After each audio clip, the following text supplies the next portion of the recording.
Yo, what is going on, everyone? It is Wraith here, back with another video. And since you guys liked the last one so much, in today's video I'm going to be going a lot more in depth on how you can become a pro player and what it actually really takes to become a pro player, because so many of you guys really want to know kind of what a routine is, what pro players actually do to become the pro players. So yeah, basically if you're looking for this video, make sure you slap a like button on it, hit that subscribe button, and let's get into it. So the first thing that you need to learn that pro players have done to get to where they are is they've put in the dedication and sacrifice. Now I know how cringy it sounds. You might be like, what are you talking about, dedication and sacrifice? But in reality, majority of Fortnite pro players have dedicated right now their current lives to Fortnite and has sacrificed everything else in their life.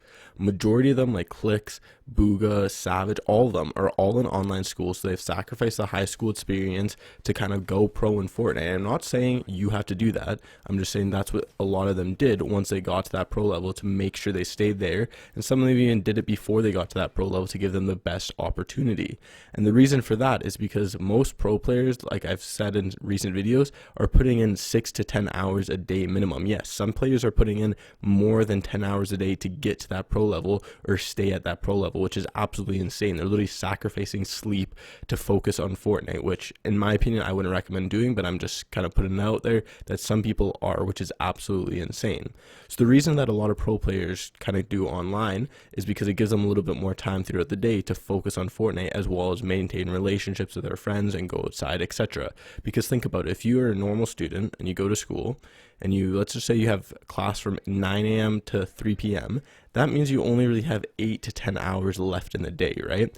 So what you do with that 8 to 10 hours really will dictate how well you perform in Fortnite. So for example, if you play Fortnite three of those 8 hours, and then the rest of the time you're on Netflix, you're going out with your friends, you're going to the gym, whatever the case is, you're wasting 6 hours. Well, not wasting, but you're not putting in that 6 hours to Fortnite where someone else would be, to try and get to that pro level. So that's why I'm talking about you really need to sacrifice, and what a lot of pro players have sacrificed is a lot of them, like, they still maintain relationships with their friends and stuff like that, but instead of going out with their friends every single day or going out to the gym every single day or whatever the case is, they can maybe only do that once a week instead, right? Because they're so focused on Fortnite that they're putting 8 minimum hours a day on Fortnite. So basically here's a video of Click saying what he kind of believes about this situation. It's like people think that you're able to just get away with practicing only like 3 hours a day. But boys, you literally, if you want to become a professional gamer, you need to drop everything. But majority of pro players are, like I said, putting in around 8 to 10 hours, just like Click stated. Now, some can get away with like 5 hours, but that's majority of people won't be able to do that. Like, that's the very, very few players can actually do that, put in 5 hours and get to that pro level. So in my opinion, if you're really looking forward to go in pro or just wondering what it takes, it mostly takes around 8 to 10 hours a day minimum. And unfortunately with that, you only have so much time in a day, so if you're doing school as well, you're not really going to have much time to do anything else. So now the next most important thing in my opinion would be is you need a solid routine. Now I made in my last video actually, is this really solid routine for the average or somewhat good player to get to that pro level and become the best player they can. So basically you need a good solid routine. And now what a lot of people fail to understand is there's a difference between a pro player's routine and an average or semi-pro player's routine. Because for example, if you're a pro player, you're not going to be doing like if an average player tries to copy Mr. Savage's routine exactly, they aren't going to be benefiting as much as Mr. Savage would be. And the reason for that is Mr. Savage already has the best one of the best mechanics in the world, some of the best game sense in the world, some of the best mentality in the world, etc., etc. Where the average player doesn't even have that top tier mechanics, doesn't have that top tier game sense, right?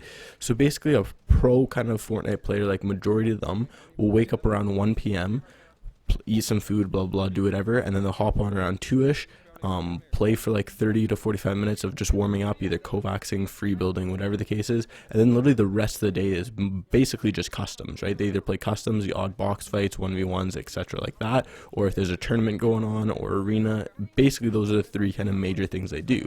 But unfortunately, obviously if you do that, you're still going to improve, but it's not as beneficial if you don't have that pro level mechanics, that pro level game sense. In my opinion, and a lot of other people's opinion, doing that classic kind of solid routine like I made in my last video, where you warm up with Kovacs and you hit a little bit of box fighting, 1v1, then play some arena, then play some customs, then VOD review. Like doing a mix of things is a lot more beneficial for the average player, semi-pro player, than it would be to Mr. Savage, because they're already at that level. They're already at the top tier mechanics, top tier game sense, etc. So now the next thing you need would be your mentality needs to be god tier. Now I mean mentality in a couple of different ways. The first one is basically you need that mindset to not give up and keep pushing no matter how hard things get. Like for example, if you quit if you quit mentally every single 2 weeks because you've put in the time, you're not seeing improvement and stuff like that, you're never going to become a pro player. You're never going to be the best player you can, because you're always just quitting on yourself. Instead of maybe quitting and after 2 weeks of putting in 8 hours a day and being like, why am I not a pro player? Why am I not getting better? You got to realize that long term, the more you do it, the better you're going to get. And if you really aren't seeing any improvement, instead of like crying about it and getting upset, you need to kind of break it down and be like, why am I not improving? Am I not doing a proper schedule? Am I VOD reviewing incorrectly? Am I not doing proper practice? Like, what am I doing wrong that's making me not improve? If you just doubt yourself every 2 seconds and decide to quit or give up, well, then you're never going to be at that level, right? And then the next kind of mindset you need to have is while you're playing. And basically the two biggest mindsets I'd say is you need confidence and you need your ability to stay calm in a situation and not get tilted. Those are the two biggest things in game, because your confidence basically comes with skill, and the more time you practice, the more confident you're going to be. But you need to be confident enough where every single fight, every single tournament, you're confident that you're going to finish top 10 in the tournament. You're going to finish top 15. You're going to win every single fight you face. Like, you need to have that confidence going into a fight, which majority players, and even myself, I don't have that confidence. But I'm saying, if you want to get to pro player, and a lot of pro players, you need to learn to have that confidence, which just comes over time. You need to practice more, you need to play more, you need to do better. The more top 10 finishes, the more top 100 finishes you have, the more top 200 finishes you have, the better you're going to feel, the more confident you're going to feel overall, right? And like I said, the next is just to stay calm and not tilt. A lot of players, pro players, for example, Benji is a great example. Same with Mr. Savage, a bunch of those guys. If they're doing bad in a cash cup, you don't see them get off or quit. Like, obviously the odd time they'll tilt and get a little bit upset, but majority of it, if they're doing bad in the first couple of games, they say, hey, you know what, whatever, I'm going to pick it up. Benji Fishy he's posted almost every cash cup he's ever played, majority of them, that he's done well in. If he starts off bad, like, he'll have like 3 points in 3 games, and then all of a sudden he starts popping off and he finishes first overall in the cash cup, right? And that just has to do with mentality. The better mentality and mindset you have, the better it is for you. And you kind of need to have that to get at that pro level, which comes over time. So now the next thing is you need to have the right tools. Now what I mean about that, and this is a little bit arguable or controversial, but in my opinion it is very important. So you basically need a solid internet and you need solid PC. Now obviously it's possible to become a pro player on 30 to 50 ping, and it's possible to become a pro player on 144 FPS. I'm not saying it's impossible, I'm just saying it's not very plausible. Like, especially at today's era where everyone's so competitive, like kids who are like 9-10 years old have 240 FPS PCs, right? So you're just at such a huge disadvantage having 30 to 50 ping, 200 or 144 FPS, or even 60 FPS if you don't even have a PC. You're just at such a huge disadvantage that it's very, very difficult. Like I said, it's not impossible. You're just at a huge disadvantage. So you could put in 8 hours a day, but you're not going to see the same results as if someone who's on 240 FPS with 0 ping, and you're on 144 FPS with 30 ping. If you guys are putting the exact same practice, unfortunately, the guy with 240 FPS and 0 ping is most likely going to do a little bit better, unfortunately. So in my opinion, obviously you can't do much about your ping besides get like better Wi-Fi and stuff like that, with which majority of you guys can't be able to do. So unfortunately you can't do much. Like, I'm not saying to give up. Like, if you're at 20 to 40 ping, it's still plausible. It's still not impossible. But if you're really at 144 FPS or 60, I really recommend, instead of focusing 8 hours, 10 hours a day on Fortnite, try and get a job, try and get a part-time job, save up money, buy a PC, and then spend that time going into Fortnite. Now the last thing I'm going to give, which I've talked about so many videos and yet so many people still fail to understand and do it, is realizing that just playing the game isn't going to get you to a pro level. And what I mean about that is, arguably the most important thing to get to that pro level and be the best player you can is VOD reviewing.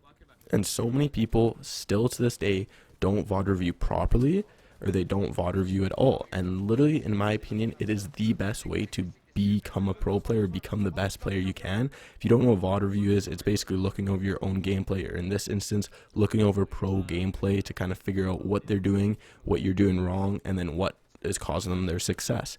There's so many videos and so many like contacts you can go to right now to VOD review. Back in the day in like season 5, season 6, you had to figure out everything on your own. Booga, Mongrel, Benji, all those players, they had to figure it out. They had to create the kind of the world that we know as at Fortnite today.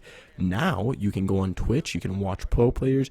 Benji Fishy uploads cash cups, like I said, every single time. Most pro player uploads their tournaments. You can watch those. You can watch tips and tricks like you're doing right now.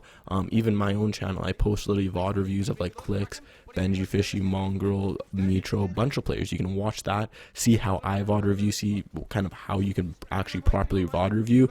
But just so many people don't realize that you can play 8 to 10 hours a day, but if you're not spending a little bit of that time going over what you did wrong, or what you're missing out on, or what you're not working on, you're never going to get to that level. And so many pro players have talked about this plenty of times, that putting in the time to VOD review is just so important to get to that top level.